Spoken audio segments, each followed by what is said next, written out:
পুরি রাত্রিরে কি করবে? মুগ ডাল দিয়ে, মুগ ডালের পুরি হচ্ছে। একটু বেশি বেশি করে দিচ্ছি, তরকারি টরকারি খেতে চাইছো না যেহেতু, বুঝেছো? এই হচ্ছে কথা। মুগ ডাল, মুগ ডালের পরোটা।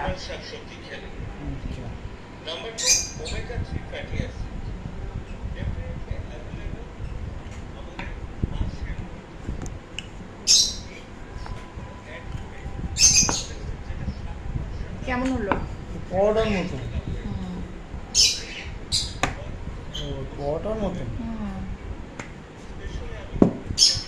মুগ ডালটা সেদ্ধ করে নিয়েছি, করে নিয়ে একটু মিক্সি করে নিয়েছি, নাহলে দানা দানা থাকবে তো। আর বেশি কিছু দিইনি, ওই দিয়েছি, ওই কি যেন, লঙ্কা, আদা লঙ্কা আর দিয়েছি, আদা লঙ্কা আর মুগ ডাল। মুগ ডাল, আদা লঙ্কা, নুন মিষ্টি, মুগ ডাল, ব্যাস, আর কিছু না।